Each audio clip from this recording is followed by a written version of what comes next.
All right, away we go. I want to thank Tony Finn for providing us the footage there of him playing a little pickup basketball last week. We appreciate you. Welcome in. It is another edition of the NBA Tip-Off Show. It is powered by WagerTalk.com, and we are loaded today, not only in the NBA schedule, but, of course, as you can see, our panel of experts is growing. It's like we're giving birth every 3 seconds here, or inviting a whole bunch of homeless people in. It's one or the other. But we got some of the same old faces you guys are used to here, going to help you make it a very profitable Friday here in the NBA. We'll start, of course, with the man who's got Profit in his name. It is Ski Profit joining us here, and you'll always know Profit because he loves LeBron. I'll let you figure out who that one is here on the panel. And then, of course, we've got a man who, he's there, or is he? Tony Finn. There he is over in the corner. Tony always looks, you're not sure if he's there, he's not there. Half the time he's frozen, then he's not frozen. But it's always good to see you, Tony Finn. How are you, brother? Well, thank you. I don't know where I am half the time, so this is a perfect show for me, man. This is perfect. It's good. It's Friday. Every day is Friday. That's it. And we got, of course, Ski and Tony, both at WagerTalk.com. We've got our sports memo brethren here tonight. Also, Rob Veno, right below me, I believe. I feel like this is the Dan Brady bunch. We got Rob Veno, sportsmemo.com. Rob, how are you, my friend? Yeah, I feel like I should get a question for Hollywood Squares here. Yeah, so you got I like something that. for me? I'm bottom left here. I don't know who I'm not Paul Lind. He would be in the center. He'd be in the center. I don't remember who was bottom left. Wally Cox? I don't know. Exactly it. Rob Veno, of course, returning from yesterday, in fact. Profitable day there in the NBA. And next to him, the other sports memo god, there he is. The Doc is back. Dr. Chuck RX. Doc, how are you, man? Not too bad. No? I had a day off of the show yesterday, so glad to be back. Yep. So we'll have our first half plays, I'm sure, getting ready to rock and roll there. So, gentlemen, let's quickly go around the room, talk a little bit about some of what we saw last night, how the plays went. And Ski, we'll start with you, my friend. How'd it go last night? We talked about, a bunch of these games. We talked about Dallas on the card last night. It was a short card, but it was a profitable card there. Definitely profitable card. Had a subscriber play on the Nuggets. That was an easy winner. The Jokic points over cashed. The last second three-pointer, I love that. Mm-hmm. Mavericks cashed, and Celtics was the lone loser. Yeah, the Celtics was a rough beat, man. Philadelphia on the road, and we had talked about that yesterday on the show about how it had been pretty much one-sided between those two teams, but not last night. Joel Embiid finally figured out he's a superstar. And, of course, Tony Finn, how'd it go for you last night? I understand profits were in your future. It was a good night. One play in the NBA, one in college, both cashed, and yes, had Dallas and Mexico City. I liked it, and for a little while it looked iffy. Looked like Dallas wanted to sleep, but at the end, everything worked out. Thank you. That's what it all does. And and Rob, we talked about that Dallas game there last night. How'd it go for you? Yeah, good last night on the client side. Joe 1-0 last night, ran the record at 28-18 for the season here, 59% with that winner. A couple of things we talked about yesterday that worked out well. Andre Drummond did play. He did get over his point total in that Mexico City game, so that's a little bit of the opposite side of the Dallas game selection. And you mentioned Joel Embiid. We talked about the criticism that TNT leveled on him, and boy, he came back with a positive response last night, 38 points, and post-game had nothing but praise for what was said about him by Charles Barkley and Shaquille O'Neal. So good outing for Embiid. Of course, Philly's on back-to-backs tonight. We'll see how that goes. Yeah, Drummond ate some sort of kumquat or something along those lines, blew up like a tick, or at least his eye did, or something like that. But apparently he only needs one eye to play because he did get over the total there. The prop was pretty good. And Doc, how'd it go for you last night, man? What's exciting? I really liked that spot with the Spurs and the Cavs on the back-to-back, and that did not pan out. I swallowed a few too many points, and the Cavs, it was a very interesting spot because only 3 times in at least database history has a team on 5 days rest hosted a team on 0 days rest, and none of those games were close. So good job, Cavs, for breaking that trend. Yeah, that was good. And let us not forget, in case you missed yesterday's show, Guy, let me just remind you, we've got an issue with Cleveland here when it comes to ski. We don't bet on Cleveland, correct, Ski? Was that the rule here? No Cleveland. Hey man, they got the money yesterday, but I got to see it a couple more times. I'm not buying it. I'm not doing it. All right, perfect. So here's what we're going to do, guys. It is a loaded card, so let's jump into some of these games here on the board, some of the big movers and shakers. And I'll start, guys, with my neck of the woods, and we'll go around the horn. And I'll give everyone 3 guesses. The first 2 don't count as to who Ski's going to back in this one. But why don't we talk a little Lakers, Miami Heat here in right down the road from where I am currently at AAA Arena. And the Lakers opened up at 5. It's been pushed to 5.5. There's still a couple of 6s out there. The totals come down a little bit, 214 to 212 now. So, Ski, I'll start with you. The Miami Heat undefeated here at home, my man. And yes, no Dragic, no Winslow, but all these young guys. I don't think anybody's done a better job than Pat Riley of actually using the G League for what it's supposed to be, and that's cultivating talent. So nobody's done a better job than Pat Riley, and it's starting to show here. But are the Lakers 5 points, 5.5, 6 points better than the Heat on their own building? Well, you know how I'm looking at this. You already talked about some of the guys that are out. Tyler Hero are also game time decision. The way I look at the Heat, they're good at the house. When they play competition, 55% win teams or better, they're average. 4-5-1 against the number. They're 2-4 against the number of the last 6 games. And I'm looking at the Lakers.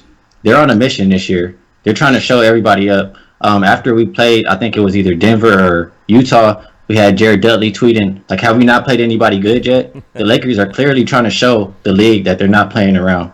And this is a game where they're playing top talent in the East. It's not a game that they're going to be asleep for.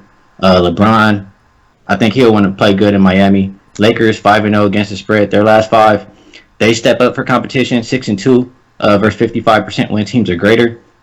If I'm playing, I would be laying with the Lakers, but I like the total probably a little bit more. Both teams have been scoring.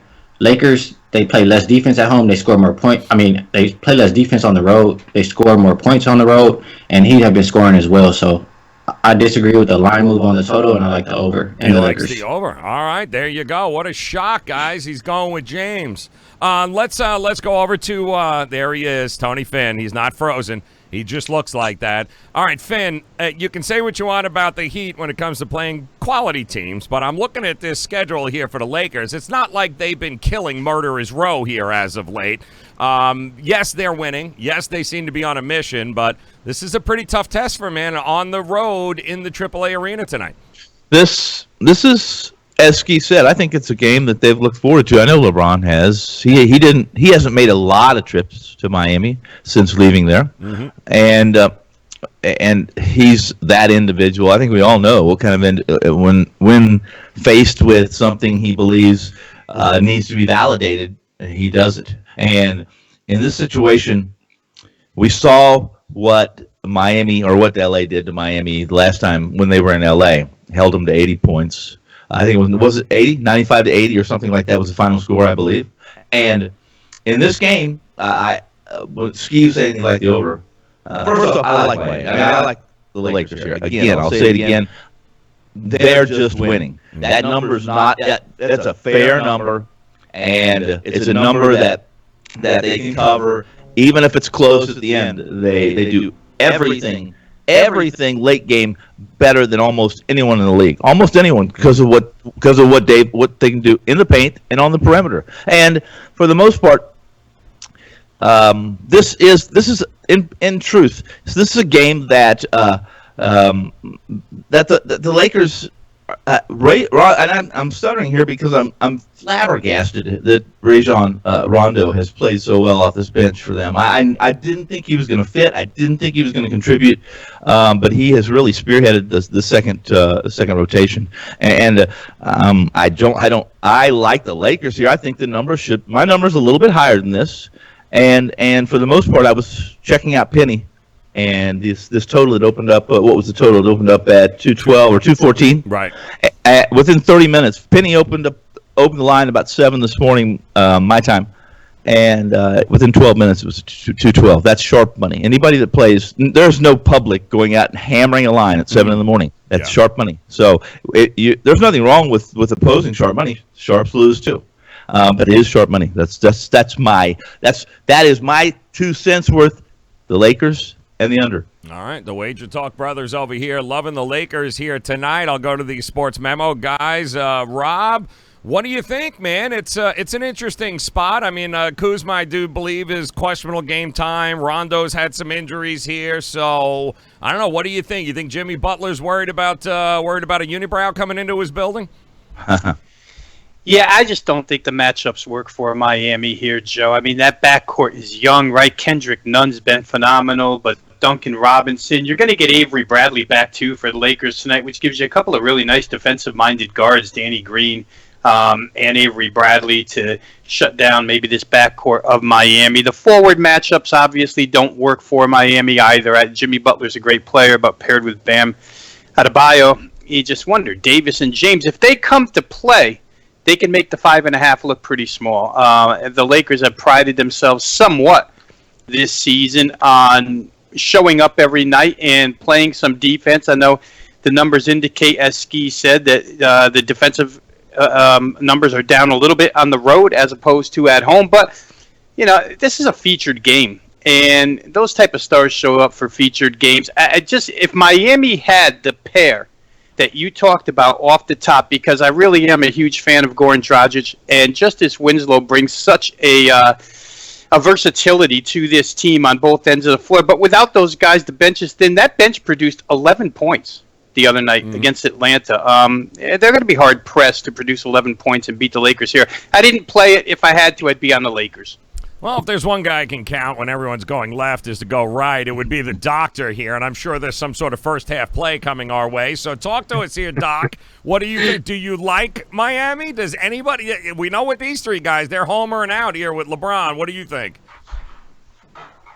Well, I get a lot of crap for these first-half plays. I better start winning some more so I can really give it back to you with these winners. By the way, on Wednesday it was 5 for 5. But, no – I think I'm going to, unfortunately, for as boring as this is, sorry, Skip Bayless, 4 for 4 to me. Here's the only thing, I looked at the analytics and the stats, and I can't fathom this line opening a half point off of what it opened in Orlando. Mm-hmm. And, what is this? I guess Vegas is, team's undefeated and it has much better players, and I guess maybe you could say they're about as healthy as the Magic were considering the spot, but LeBron didn't care about that game, and it inched up, and then Vucevic was out, and you could almost get, like I said, the 9 points that I would have played, and that's what it landed on.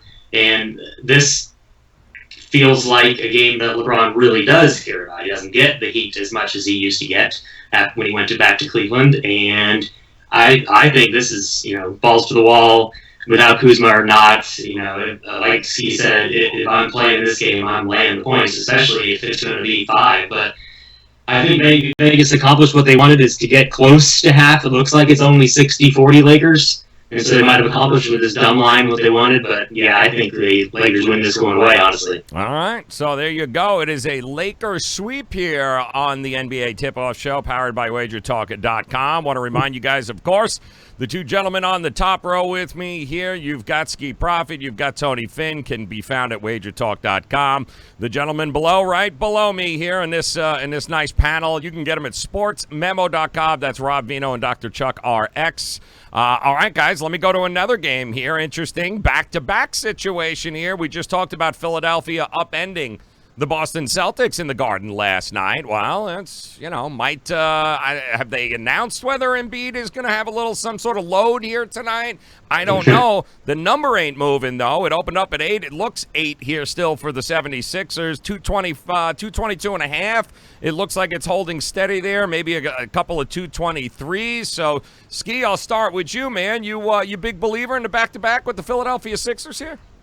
Well, for one, Embiid is available to play, and Horford is out for the Sixers. Okay. And I was watching this line this morning. It went from 8 down to 7, and now it's went back up to 8 because they say Embiid is going to play. And the way I look at this game, I mean, we saw the Sixers play the Celtics yesterday, and Celtics were on a back-to-back. Celtics came out strong in that first half and then kind of fizzled out as the game went on. We know Sixers are dominant at home. We know the Pelicans stink. Pelicans, I'm going to read a couple stats. 0-7 against the spread last 7, 2-9 as a road dog. Their first half, they're 0-10. Their last 10 first halves on the road with a margin of minus 9.7 on the last 3 games. And Philadelphia, their first half margin on their last 3 is plus 5.7. I think if they're going to bring it, they'll bring it for the first half of the game before tired legs. So I like Sixers on the first half. I got -4. All right, -4 there, first half for the Sixers. Finn, what do you think? You're a big New Orleans guy. You love New Orleans or just the food? Well, I like the city and I like the food. I don't. Here's the deal: 76ers hold a monster, a dominant edge defensively, regardless of how many minutes Embiid lives. And we've talked on this show several times about how much I love Boston as a regular season team, and how Stevenson has done a terrific job taking 6'7" guys across the board and being able to defend. But and all of us have talked about the Embiid hole that this team has in the front court, and it showed last night. Boston was on a back-to-back. Here's the deal: Embiid gets 30 minutes tonight. This game's not close. It's not. It is not close. Since that game where he scored 0 points, he's kind of been a little different. He's been a little more quiet. He hasn't been so. While he was fairly aggressive in the paint last night, if you watched any of that game,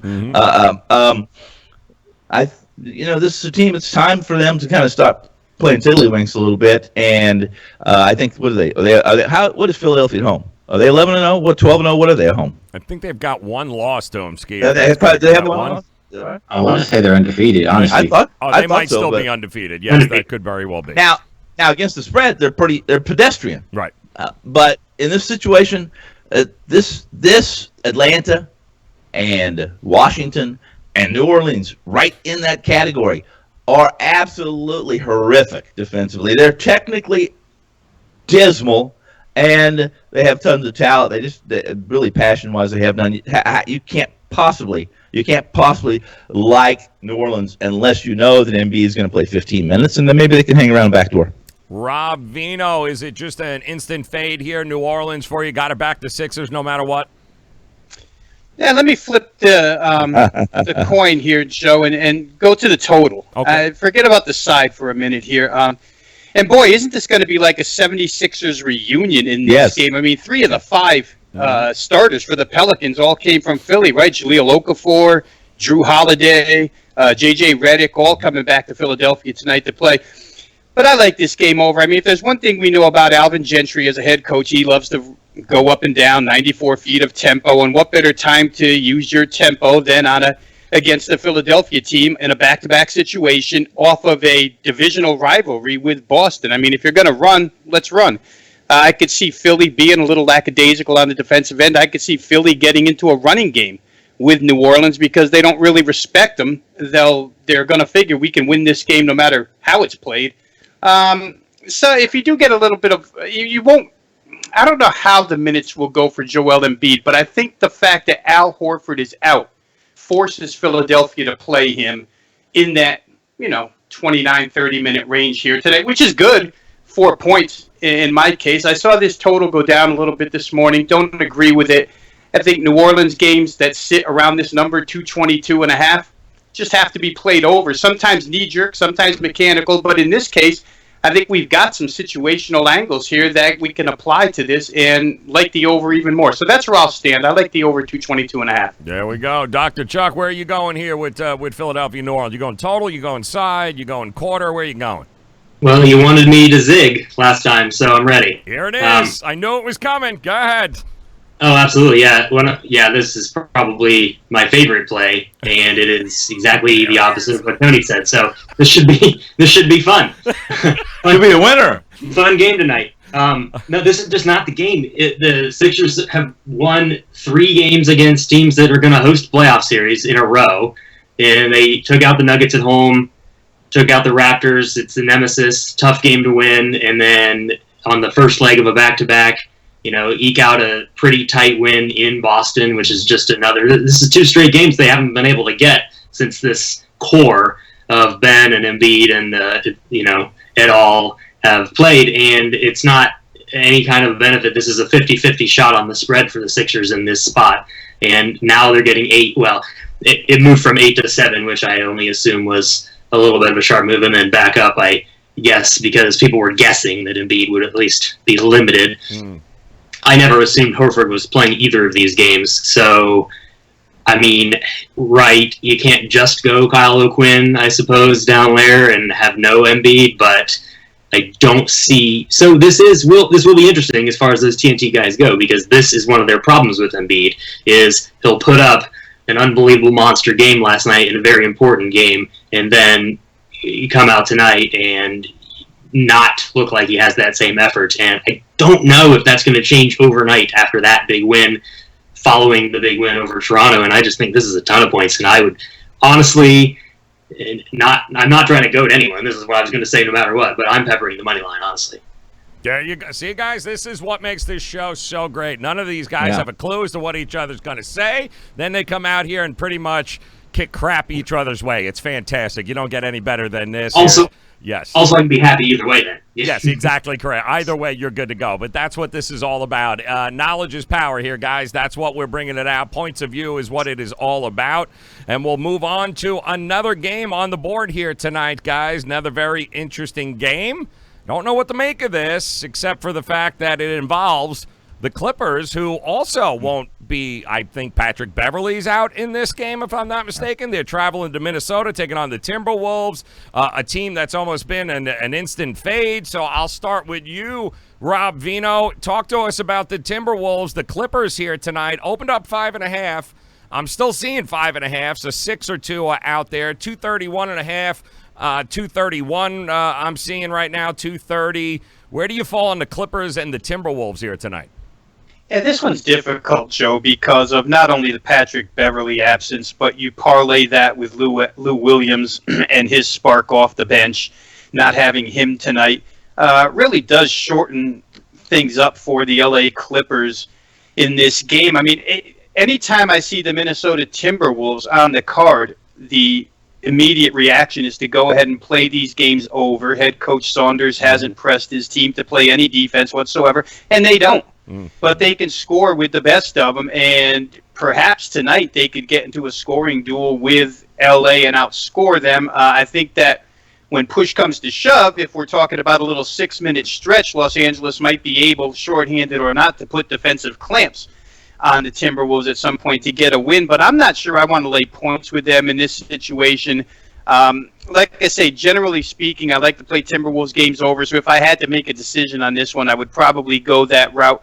Just thinking that Minnesota's opportunity here is to outscore the LA Clippers. So I'll get in line with over 230 in this game. I mean, it's about the only thing I can find in this one. All right, Dr. Chuck, what do you think, man? You got Kawhi, you've got and no Patrick Beverley, like he said. They're actually been pretty good here against the number. I think 5-1 against the number in the last 6 overall. 4-0 against the number in the last 4, playing on 1 day's rest. 12-4-1 against the number in the last 17 at Minnesota. Are you going Minnesota? What are you doing here? Yeah, it sure seems like this would be an easy play, and it is hard to quantify. Losing Beverley, which helps a little bit more on the defensive end, and then losing Lou, who can just score at will, and that second wave of players with Harrell in there. And so it's a tough call because the Timberwolves have been so bad. They're making the Wizards look like they're playing defense the last 5 games, and they got about a 130 defensive rating in the last 5 games, which they've lost all 5 of, and so it's kind of tough to back them. Like Rob said, maybe look towards the over, but I don't know if I would take that either. This game is definitely going to be a pass for me, and watch and see what the Timberwolves can do in a game that matters at home, that they have some of the advantages as far as some of the lineups go when the second team's in there. But I don't know if I could stomach laying that number or trying to back the T-Wolves and then holding a T-Wolves ticket and they get housed. Tony Finn, T-Wolves 5-0 to the over. The last 5 overall, man. What do you actually 6-1 in the last 7 between these two teams? Where are you lying in this game?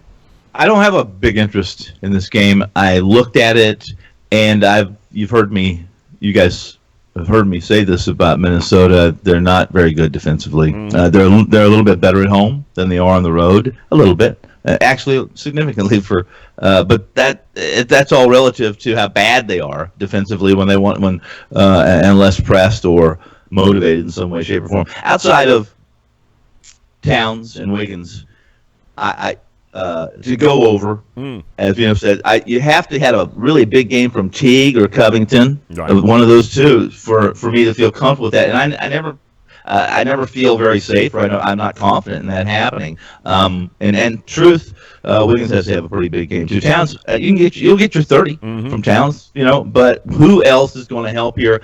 I can't be square in every game, so I think I'll just say. I'll say that I really have no opinion on this game because I really don't, to be honest. All right. How about it, Ski? You leaning one way or the other here? You think it's just too many points given the situation?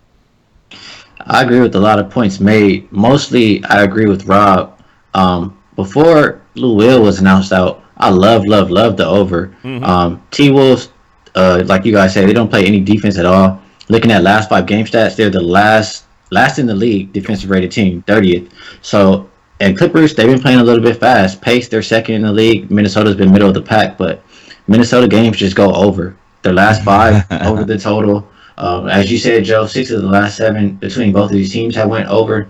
And I just think without Beverly, that's less defense. Yes, you miss offense with Lou Will, but with Kawhi and Paul George in there, I don't see much resistance on the Minnesota side. And I still think Minnesota will be able to get their bucket. So I'm going to go over the total. And if I have to play the side, I'm not backing the T-Wolves the way they've looked. 0-6 against the spread their last 6 games. You don't win playing no defense, and so I'll rock with the Clippers if I have to pick the side. All right, Tony Finn, let me ask you here, my man. West Coast game tonight, 10 o'clock, late game. The New York Knickerbockers, the New York Knicks taking on the Kings, and I'm just not sure. The Kings opened up as an 8-point favorite. It's been pushed up to 8.5. I see 9s out there. 207.5. It's been pushed up to 209. Should the Sacramento Kings be 8-point favorites over anybody at this particular point? Oh, I think if you asked me 2 weeks ago, 3 weeks ago, I would say no. I would say absolutely not. However, the next question would be, who are they playing? Oh, my goodness. Are they playing the Knicks? Well, yeah, that would be 15-point favorites. Listen, no one's been better against the number than Sacramento this month. No one. What are they, 16-3? 17-3, what are they, guys? You guys are the stat. Yeah, it's crazy. 15-4. There you go. Okay. Fox still isn't back, but Bagley's coming off the bench. He looks really good. He gets better. He gets a little bit more juice, a little bit more wind every game. And this Knicks team is, what are they playing their third time in 4 nights? Listen, Sacramento is. You look at this line, and people are saying, I'm not giving Tony Finn 8 points against Sacramento. I like it. Ooh, I love it. Ski, what do you think, brother? You on the Sacramento train here? I mean, listen, not for nothing, the Knicks did win a game here this week. They won one. Yeah, I mean, congrats to the Knicks. I know that's a big accomplishment over there in New York, but I'm not really looking to go on the New York side. It's just not something I want to put my money on. I'm sorry. So if I'm playing, I'm laying. I wouldn't feel too confident expecting Sacramento to win by double digits. I know they've been really good lately. They're only 1-3 as a home favorite. I like them more catching points. So it's not a game I love. I probably would look towards under the total. New York has had trouble scoring 100 points, and Sacramento plays a little bit slower. I would trust probably more defense than offense in this game, and this one under 8 of the last 9 meetings. So I'll lean on under. Dr. Chuck, what do you like in this game? You back in the Knicks? You think they can begin a little roll here? Get a roll going? Some sort of roll? No, I don't. I hate to break it to you, Joe, but no. So exactly kind of what Ski said there. This is probably when I get to finally pull out one of my first half plays. But the Kings at home are, I don't know, it is too many points. And it's only too many points because of perception, so it's hard to get past that, like Tony said. But at the same time, there is that, I did just back the Warriors thinking and then the Knicks scored. I think they scored 120 points in the first half of that game. So it's probably something where they played out of their absolute minds, and the Kings are already kind of an under squad. They've gone at home under 7 of 10 times, and the Knicks are kind of an under squad on the road. So I like that first half under, but also I would lean towards the full game under just because, not only did the Knicks score a whole bunch of points against the Warriors, it's not like the Warriors are great on defense, but there's also the no De'Aaron Fox, which is kind of like a slow down factor just for any kind of game. And I just think the Kings bring them down to earth a little bit in an underway. All right, so Rob, talk to us, man. I mean, listen, we talk a lot about teams that don't play any defense. I've seen Sacramento play some defense, man. They might be able to bring it to the Knicks tonight. What do you think? Yeah, I think Luke Walton's doing a real good coaching job so far, guys. When you just think back to the De'Aaron Fox injury, about 7 days before that injury happened, Luke Walton was quoted as saying, we're trying to get De'Aaron to take this offense. We want to funnel everything through him. And the next couple of games, all of a sudden, Fox started to really light up the stat line. Then he's hurt, and you think, well, here's a coach who wants to predicate his entire offense on going through one player who's not available anymore. Things are going to go south for Sacramento, and they just haven't. Sacramento survived it. They survived the Marvin Bagley injury. Now Marvin Bagley III is back. Like Tony pointed out, I thought that was a huge plus for them. When you look at their first four off the bench now, Trevor Ariza, Bogdanovich, Bagley, and Yogi Ferrell, that's a pretty good complement of players to their starting unit. The only thing that shies me away, Joe, and I would like Sacramento here, and may still, there's plenty of time before tip-off. I personally may still get there. But I think the point made about Sacramento as a large favorite is what holds me back. I got caught with them a couple of times, even last year, when they were in the midst of their playoff run. They were trying to make it to the playoffs, and they were winning games.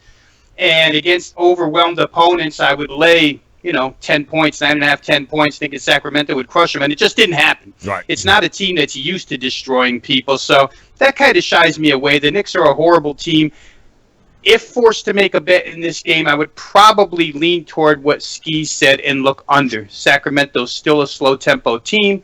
I mentioned the guys off the bench. They're pretty good defenders, so maybe under. We saw it go up. It spiked up a little bit. It's come back the other way. A little take back on this.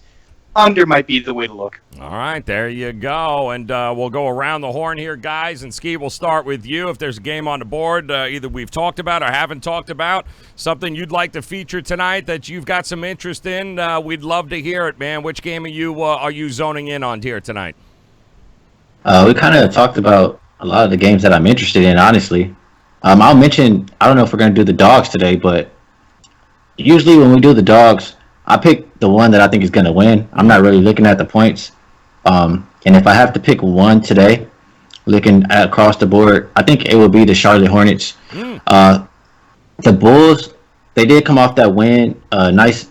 I don't want to say impressive, simply because the Hawks were exhausted. Right. They just came off of that overtime game. Yep. And so I'm not buying too much into that. And the Hornets have against Miami, yeah. Right. Yeah. So, and the Hornets have been playing well. Devontae Graham has been amazing. This is the third time these teams have played. I think Charlotte knows how to stay with Chicago, and if I have to pick one dog, I would pick Charlotte. Yeah, opened, let's see, 5.5, 6.5. I'm seeing across the board right now. Total hanging around 214, 214.5. Pretty good dog. How about it, Tony Finn? You got a dog on the card here tonight? You circling? Well, I like Ski. Mm-hmm. I really tried to reach in this Charlotte-Chicago game because I really like what Devontae Graham is doing right now, and really fun to watch this team play, as bad as they have been, as pedestrian, as underwhelming as they are. However, I can't find anyone, Ski, on Charlotte. How do you slow Levine? He's a tough matchup, and for this Charlotte team, he's almost impossible. So as soon as I saw it, I just kind of went away, And what I did was, the injuries, since the suspension of John Collins, the incredible lack of defense by this Atlanta team, and the fact that Indiana beat this Atlanta team when Trey had his career high of 49 points, if you guys remember, I think it was 105, 104 or something, and Indy was an 11-point home chalk in that. this is a fair, a very good number for an Indiana team that is starting to listen.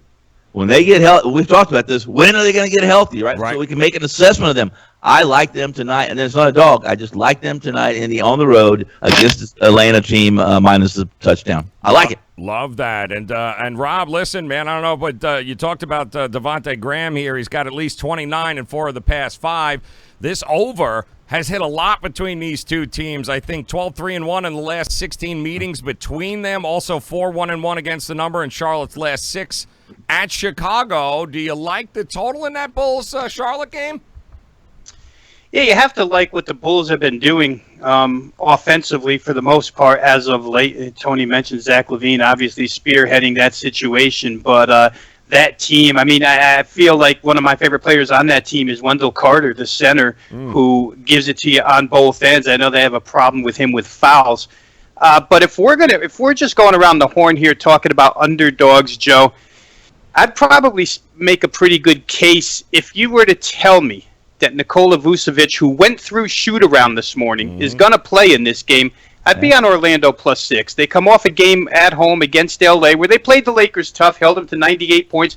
Orlando defensive-oriented for sure. Houston, no interest in playing defense whatsoever. But I think that Vucevic probably gives them that matchup in the middle against Capella. That could keep this team close.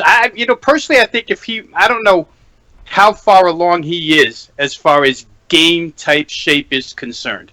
But if they've held him back and he is in game-ready shape, this is a game that Orlando could win, to tell you the truth. Not just cover, but the game that they could win predicated on their defense and maybe letting Harden go off and having their guys play offense as a unit. So for me, it's more of a game-time call here. If I see Vucevic is going to go, I guarantee you I'll be on +6 with Orlando. Like that. Dr. Chuck, what do you got here, man? You got well, I know you like New Orleans. Good cry. You just threw bombs as soon as the show started. So go ahead. Who you like tonight? All right. So, yeah, in addition to New Orleans, so both of my games were kind of covered, but in a little bit of a different way, possibly. I like the game Rob just mentioned there, with especially maybe if Vucevic is playing. Couple of solid trends. The Magic at home as a dog are 4-1 to the under on this season. Rockets are in a spot where the spot they're in tonight, they've gone under 11 straight times. No Gordon, and he said that they don't play any defense. It's still a pretty high total. I think unfortunately it's ticked down a little bit from 222 to 221. I got the 222. I still like 221. Honestly, Magic kind of bring everybody under. They're not just under when they're at home. They're an under team on the road for the most part as well. And when you think of the Rockets, you think of over, and that's where the public's going to look, and that's usually going to be baked in. And I like to look towards that as well, which is specifically one of the reasons probably that they're in this spot trend. But as far as if we were going with a dog, the Hornets, absolutely the Hornets. I mean, it's couldn't be more of a situation where I like everything about this. I almost think this could almost be argued as like a wrong team favorite. Zach LaVine is nuts. But here's the thing. It's like, I don't know, is there a more different, we were joking about Beeline. You can't back Beeline, you can't back Boylan. If you have a name like that, I don't think your team's going to like you. But as the game goes on, the Bulls get worse, it seems. And so they did hammer the Hawks, and I was playing the Bulls the other night. But the Hornets almost do the opposite, where they're not a very good first-half team, but Borrego, and it's just kind of, you can tell that he came from Popovich, and he gets his team motivated in the second half, and the Nets had him all through the first 2.5 quarters, and then they just came back and took it to him. And so getting the Hornets with 6 points here is pretty intense, I think. Finn, you don't like? Do you like Houston's shot here tonight, or do you think they're primed for a road upset? You know how I feel about Houston. They have one of the worst benches, the shortest bench in the league for a team that's supposed to compete for one of the top slots in the postseason. And if there's a team that you can backdoor or catch asleep, especially late in the fourth quarter if you're close, they're so beatable. It's incredible. Yeah, I like that. Ski, you like this is a battle of pace in this game. One team doesn't mind chucking it up. The other team's a little more methodical here. What do you like Harden's chances? I'm not too crazy about it. I know Orlando is much better at the house. They did show a little bit of fight at the end of that game. Yes. Maybe they can come in here and play a complete game from start to finish. So I don't really love Houston in this game. Houston 2-6 as a road favorite. I'm not really running to the window to back them. All right, let's go, guys. Best bets around the horn here. Include any props that you may have. We'll start with Tony Finn. Tony, what's your best bet for tonight? Best bet outside of what I already talked about is I'm so square today, guys. It's silly how square I am. I know, right. You want some chalk? Do you want to write with chalk? What do you need? Well, no, I've already used it all here. I used every drop of chalk I had today, and I'm gonna have to use my Well, I'm not going to do that. Say that. Yeah, save that. Here it is. Utah minus double digits. A team is struck. Well, I told you. Listen. From the other day. Yes, they won for me the other day when I mentioned them, and this is a really good spot for them. They don't even have to be very good. The bench doesn't have to contribute too much. Rest the starters. Mitchell. This is going to be ugly. In fact, let me just step out right now. If I had your money, right, I'd bet the hell out of this. I'd even do I'd pay Utah and with somebody else and say I'll give you 20 points in GS. So you're laying the 13 and a half. I'm laying 20. Call me up. I won't answer the phone, but call me anyway. Teasing it up here. My word. Talk to me here, Ski. What's going on? What's the best bet of the nights, man? I know you're challenging Tony on that one. I know you're taking GS. You damn straight I am. You damn straight I am. This time we're gonna do a whole 20 minutes on Golden State on Monday. Don't worry about it. Today, I got to split them up, and the reason being, I need a couple more seconds on my guys behind me. Okay. The Lakers. Oh, I knew it. Yeah, you know. I knew you weren't done with that. Yep. Go ahead. I need a couple more seconds on it, man. Mm-hmm. Go ahead. The Heat, all of their losses have been by more than 7. Yes. So I don't really think it's too much to add. And the Lakers, they're blowing everybody out. So I don't think that the point spread is too much of a factor. I think if you like the Lakers, you take the Lakers at the 5.5. They've been winning by more than that anyway. And I like the Lakers, so I'll rock with them as one of my best bets. And the other one, the Pelicans are a straight fade on the first half. Even if you don't love the Sixers, you're fading the Pelicans. So Sixers on the first half, I got -4. I'm not sure where it's at right now, but 4.5, fade, 4.5 are out there. That's cool. 4.5 is cool. Fade the Pelicans and back the Sixers on the first half. All right, love it. Rob Veno, talk to me, my man. Where's your best bets tonight? Yeah, I think we talked about it right off the top, Joe. I just can't see that New Orleans-Philadelphia game staying under tonight. In a game that we could put the label of roll out the balls on. I think that this is just roll out the balls.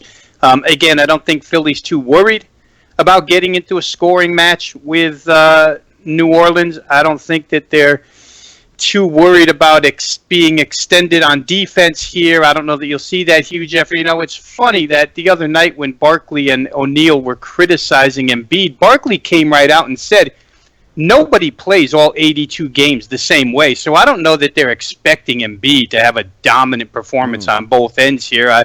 Barkley, a Hall of Famer, admitted nobody does it. So I think that for Embiid, scoring against Okafor should be fairly easy. For any of the Sixers, it should be fairly easy. I see a game of pace, a game where Philly just figures we can roll them out and win.